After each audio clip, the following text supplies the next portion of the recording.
Bro kabaddi league season 12. So Dabang Delhi கேசியோட squad எப்படி இருக்கு, யங்ஸ்டர்ஸ் எல்லாம் விட்டுட்டு எக்ஸ்பீரியன்ஸ் பக்கமாக போயிருக்காங்க.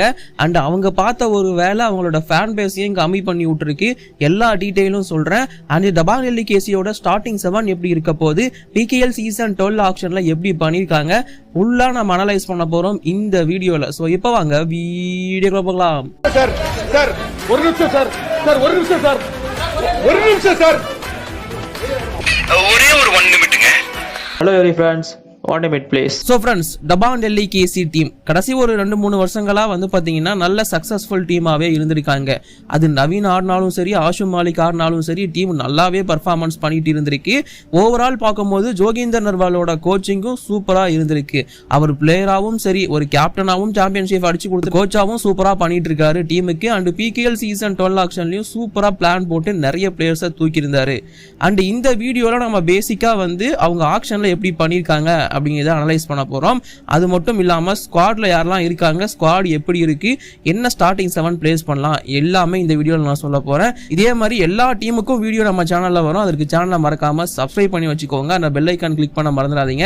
அதான் நான் போடுற வீடியோ உங்களுக்கு நோட்டிஃபிகேஷனாக வந்து சேரும். அண்ட் இதான் என்னோட இன்ஸ்டா ஐடி. பர்சனலாக ஃபாலோ பண்ணணும் அப்படின்னா லிங்க் டிஸ்கிரிப்ஷன் இருக்கு, கிளிக் பண்ணி ஃபாலோ பண்ணிக்கோங்க. டபாங் டெல்லி கேசி வந்து பார்த்தீங்கன்னா ஆக்ஷனுக்குள்ளே போகிறதுக்கு முன்னாடி 2 பிளேயரை மட்டும்தான் ரீட்டைன் பண்ணியிருந்தாங்க.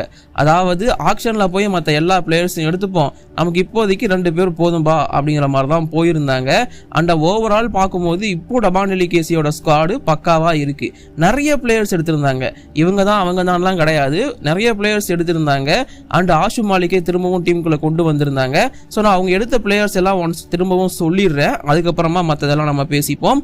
ஆஷு மாலிக்கை 1.90 கோடிக்கு எடுத்தாங்க. ஸோ அவருக்கு எவ்எம் யூஸ் பண்ணி தூக்கியிருந்தாங்க. ஆஷு மாலிக்கை செமையான ஒரு பிக், நோ டவுட். அடுத்த 2 வருஷத்துக்கு அவர் எடுத்திருக்காங்க.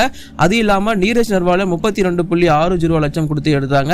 அண்ட் தென் அமீர் ஹுசைன் பஸ்டாமி 30 லட்சம், ஃபசல் அட்ரா ஜலியூருக்கு 30 லட்சம், அர்க்கம் சைக்கு 25.30 லட்சம், சுர்ஜித் சிங்குக்கு பேஸ் பிரைஸ் 20 லட்சம், அஜின்கியா பவாருக்கு பேஸ் பிரைஸ் 13 லட்சம், மோஹித்துக்கு 13 லட்சம், அக்ஷித் 13 லட்சம், கௌரவ் சில்லர் 13 லட்சம், சௌரப் நண்டால் 13 லட்சம், ஆஷிஷ் குமார் சாங்வான் 13 லட்சம், நவீன் 13 லட்சம் பேஸ் பிரைஸ். அதுக்கப்புறமா அமித், விஜய், அனில் குர்ஜார்னு சொல்லிட்டு கேட்டகரி டி பிளேயர்ஸ் 9 லட்சம் கொடுத்து எடுத்திருந்தாங்க.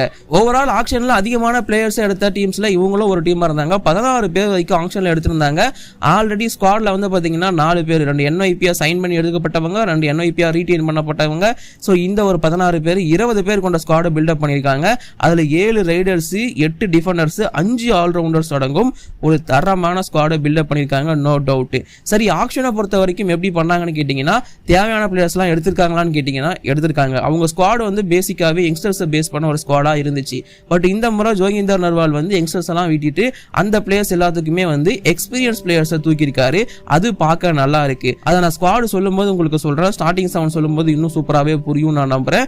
ஓவரால் ஆக்ஷனை பொறுத்த வரைக்கும் இந்த டீமுக்கு நான் 85 மார்க் தரேன். அண்ட் இந்த 15 மார்க் எதுக்கு பிடிக்கிறேன்னா, இன்னும் ஒரு நல்ல ப்ராமிசிங் ரைடரை எடுத்திருக்கலாமோ அப்படிங்கிறது என்னோட ஒப்பீனியனா இருந்துச்சு. டிஃபென்ஸ் எல்லாமே ஓகே தான், பட் இன்னும் கொஞ்சம் கான்சென்ட்ரேட் பண்ணி ரைடருக்கு மட்டும் ஒருத்தருக்கு போயிருக்கலாமோ, ஆஷு மாலிக்கை மட்டும் நம்பியே இந்த டைம் இருக்குமோ அப்படிங்கிற மாதிரி எனக்கு தோணுது. அந்த ஒரு சின்ன பயம் தான். மற்றபடி டீம் பக்காவா செட் ஆயிருக்கு, நோ டவுட். ஸ்குவாட் சூப்பரா இருக்கு. அண்ட் இந்த ஆக்ஷன்ல கண்டிப்பா ஜோகிந்தர் நர்வால் அண்ட் டபாங் டெல்லி கேசி அந்த மேனேஜ்மெண்ட் சூப்பரா பண்ணியிருக்காங்க, எந்த ஒரு டவுட்டுமே கிடையாது. பட் எனக்கு அந்த ரைடர் மட்டும் மிஸ் ஆகுதே அப்படிங்கிற ஒரு ஆப்ஷன். அண்ட் மற்றபடி எல்லா பொசிஷனுக்கும் சூப்பராகவே எடுத்திருக்காங்க. 5 ஆல்ரவுண்டர் எடுத்ததெல்லாம் வந்து அல்டிமேட். அவங்களை எப்படி வேணா யூஸ் பண்ணலாம். ஆனால் கடைசி கட்டத்தில் வந்து ஒரு சில பிக்ஸ்லாம் எடுத்தாங்க, அதுவும் பார்க்க நல்லா இருந்துச்சு. ஓவரால் டபாங் டெல்லி கேசியோட ஆக்ஷன் நல்லா பண்ணியிருந்தாங்க. பட் ஸ்குவாட் எப்படி இருக்கு, ஸ்டார்டிங் 7 எப்படி இருக்கும் சொல்றேன். டபாங் டெல்லி கேசி டீமோட ஸ்குவாடை ஃபர்ஸ்ட் ஆஃப் ஆல் படிச்சு முடிச்சிடுறேன். ரைடர்ஸ் அப்படின்னு பார்க்கும்போது ஆஷு மாலிக், அஜின்கியா பவார், நீரஜ் நர்வால், அக்ஷித் துல், அனில் குர்ஜார், மோஹித் நர்வால், விஜய், இந்த பிளேயர்ஸ் எல்லாம் இருக்காங்க. இதுல ஆஷு மாலிக் அவங்க திரும்பவும் தங்களோட டீமுக்குள்ள ஆட் ஆன் பண்ணிருக்காங்க எவ்விஎம் மூலமா. அது இல்லாம அஜின்கியா பவாரை கடைசி கட்டத்தில் எடுத்தாங்க, செகண்ட் ரவுண்ட் எடுத்தாங்க. நீரஜ் நர்வாலை சைன் பண்ணி எடுத்தாங்க, அக்ஷித் தூளை எடுத்தாங்க. சூப்பரான பிக்ஸ் எல்லாருமே. அண்ட் அனில் குர்ஜார், மோஹித் நர்வால், விஜய் மாதிரியான யங்ஸ்டர்ஸுக்கும் இங்க வாய்ப்பு அப்படிங்கிறது கொடுக்கப்பட்டிருந்துச்சு ரைடிங் யூனிட்டை பொறுத்த வரைக்கும். ஆல்ரவுண்டர்ஸ்ல 5 பேர் இருக்காங்க. அர்க்கம் சைக், அமீர் ஹுசைன் பஸ்டாமி, நவீன் ராவல், ஆஷிஷ் சாங்வான், அமித். இதுல ஆஷிஷ் குமார் சாங்வான், அர்கம் சைக், அமீர் பஸ்டாமி இவங்கெல்லாம் கொஞ்சம் எக்ஸ்பீரியன்ஸான கைங்க. நவீன் நராவல், அமித்லாம் கொஞ்சம் யங்ஸ்டர்ஸ், பட் கண்டிப்பா பேலன்ஸ்டா இருக்கு ஆல்ரவுண்டர்ஸ் யூனிட்டுமே. சரி, டிஃபெண்டர்ஸ் பக்கம் வந்தோம் அப்படின்னா ஃபசல் அட்ராச்சலி, சௌரப் நண்டால், சுர்ஜித் சிங், கௌரவ் சில்லர், சந்தீப் தேஷ்வல், மோஹித் தேஷ்வல், ரமன் சிங், அனுராக் தேஷ்வல். ஓவரால் இங்க தான் தபாங் டெல்லி கேசி குக் பண்ணியிருக்காங்க. அதாவது ஏதோ ஒன்று குக் பண்றாங்கன்னு சொல்லுவாங்கல்ல, அந்த மாதிரி தபாங் டெல்லி கேசி ஃபுல்லா டிஃபெண்டர்ஸை தான் பயங்கரமா தூக்கியிருக்காங்க. அதுவும் பிகேஎல்லே மோஸ்ட் எக்ஸ்பீரியன்ஸ் டிஃபெண்டர்ஸை இவங்க எடுத்திருக்காங்க. அதுதான் ஹைலைட்டடு, வேற லெவலில் எடுத்து வச்சிருக்காங்க, நோ டவுட்டு. ஸோ ஓவரால் பார்க்கும்போது ஸ்குவாடுக்கும் நான் அதே சேம் 85 கொடுக்குறேன். எனக்குமே இங்க மிஸ் ஆகிற ஒரே விஷயம், அவங்க ஆக்ஷன்ல மிஸ் பண்ண அந்த ஒரே ஒரு ரைடர் மட்டும் தான் இங்க மிஸ் ஆகுது. மற்றபடி பக்காவா இருக்கு ஸ்குவாடு. இந்த ஸ்குவாடை வச்சு அவங்களால சாம்பியன்ஷிப்பை அடிக்க முடியும், நோ டவுட்டு. சூப்பரா இருக்குங்க ஸ்குவாடு. 20 பேர் கொண்ட ஸ்குவாடு, பக்கா பேலன்ஸ்டு. அண்ட் ஜோகிந்தர் நவல்வால் டிஃபென்ஸ்ல இன்னும் கொஞ்சம் கான்சன்ட்ரேஷன் அதிகமாகவே போட்டிருக்காரு.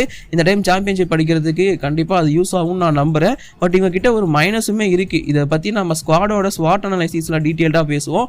இப்ப சுருக்கமா சொல்லிடுறேன். மேக்ஸிமம் எடுத்திருக்கிற டிஃபெண்டர்ஸ் எல்லாமே அவுட் ஆஃப் ஃபார்ம், அவங்களோட வேல்யூ கூட டிப் ஆயிடுச்சு. அந்த மாதிரியான டிஃபெண்டர்ஸ் தான் எடுத்திருக்காங்க.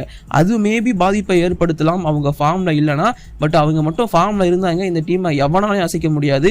அதையும் நான் சொல்லிக்கிறேன். இந்த டீமை நான் சூஸ் பண்றதுக்கு முக்கியமான ரீசன், ரொம்ப சீக்கிரமா வீடியோ போடுறதுக்கு இந்த ஒரு டிஃபென்ஸ் யூனிட்டும் ரொம்ப முக்கியமான காரணமா இருக்கு. அப்படி என்னடா வச்சிருக்க, ஸ்டார்டிங் 7 தான் சொல்லி தொலை அப்படின்னு நீங்க கேட்கறது புரியுது. ஸ்டார்டிங் 7ல ஃபர்ஸ்ட் ரைடர்ஸை நான் சொல்லிடுறேன். ஆஷு மாலிக், நீரஜ் நர்வால், அக்ஷித் துல், இந்த 3 ரைடர் தான் என்னோட ஆப்ஷன். மேபி நிறைய பேர் அஜின்கியா பவாருக்கு போவீங்க, பட் எனக்கு அஜின்கியா பவார் இப்போதைக்கு பெருசா தோணலை. ஸோ அதனால அஜின்கியா பவாரை இப்போதைக்கு நான் ஒதுக்கி வைக்கிறேன். எனக்கு பெருசா இன்ட்ரெஸ்ட் இல்லை அஜின்கியா பவார் ஆட வைக்கிறதுல. ஆஷு மாலிக், நீரஜ் நர்வால், அக்ஷித் துல், இந்த 3 பேர் தான் என்னோட சாய்ஸ் பிரைமரி ரைடர்ஸுக்கு.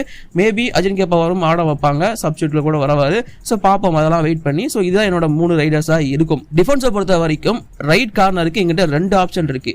சௌரப் நண்டாலா, அமீர் பஸ்டாமியா. சூப்பரான ஆப்ஷன். ஒன்னு இந்தியன் ஆப்ஷன், இன்னொன்று ஓவர்சீஸ் ஆப்ஷன். 2 பேருமே தரமான defenders. But I go with Saurabh Nandal. Saurabh Nandal கூட நான் போறேன். Sagar type of player. Saurabh Nandal மாதிரி தான் சாகர்னு சொன்னாங்க. ஸோ எஸ், அதே type of player. Saurabh Nandal எனக்கு ரொம்ப பிடிக்கும். அஸ் ஏ டிஃபெண்டரா ரைட் கார்னர்ல சம்பவம் பண்ணியிருக்காரு பெங்களூர் புல்ஸுக்கு. அவரை தான் நான் கொண்டு போறேன். அண்ட் அவருக்கு பேக்கப் தான் அமீர் பஸ்டாமி. அண்ட் லெஃப்ட் கார்னர் பக்கம் வந்தோம் அப்படின்னா ஃபசல் அட்ராச்சலி, த சுல்தான் ஃபசல் அட்ராச்சலி லெஃப்ட் கார்னர்ல நான் வைக்க போறேன். செம்மையான ஒரு பிக் என்னை பொறுத்த வரைக்கும். அண்ட் ரைட் கவருக்கு சுர்ஜித் சிங்.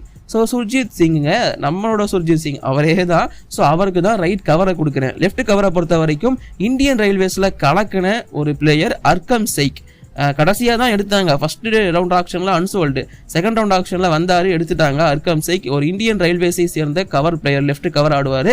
ஸோ இதுதான் என்னோட டிஃபென்ஸ் ஒரு ஆப்ஷனாக இருக்கும். ஸோ ரைட் கார்னருக்கு சௌரப் நண்டால், லெஃப்ட் கார்னருக்கு ஃபசல் அட்ராச்சலி, ரைட் கவருக்கு சுர்ஜித், லெஃப்ட் கவருக்கு அர்கம் சைக். இங்க பாருங்களேன், ஃபசல் அட்ராச்சலி பிகேஎலோட நம்பர் 1 டிஃபெண்டர் அவர் தான், வேற லெவலா. ரைட் கவருக்கு சுர்ஜித் சிங், இந்தியாவிலேயே மோஸ்ட் பாயிண்ட் வச்சிருக்கிற, மோஸ்ட் ஐஃபைஸ் வச்சிருக்கிற இந்தியாவோட நம்பர் 1 டிஃபெண்டர் இன் பிகேஎல், அது இந்த சுர்ஜித் சிங். ஸோ இந்த மாதிரி பயங்கரமான ஒரு டிஃபென்ஸ் யூனிட்டை வச்சிருக்காங்க. பட் இவங்கெல்லாம் நான் முன்னாடியே சொன்ன மாதிரி கொஞ்சம் அவுட் ஆஃப் ஃபார்ம். பட் அது எப்படி ஒர்க் ஆக போகுதுங்கிறது மட்டும் தான் இப்போதைக்கு இருக்கிற கேள்விக்குறி. இதுதான் என்னோட ஸ்டார்டிங் 7 இருக்கும். நல்லா இருக்கு. ஸோ இந்த ஸ்டார்டிங் 7க்கு உங்களோட மார்க் என்ன, மறக்காம கீழே கமெண்ட் பண்ணுங்க. அடுத்து எந்த டீமை பத்தி போடலாம் அதையும் கீழே கமெண்ட் பண்ணுங்க. இப்போதைக்கு இந்த வீடியோ நான் முடிச்சுக்கிறேன். Thank you guys, bye by.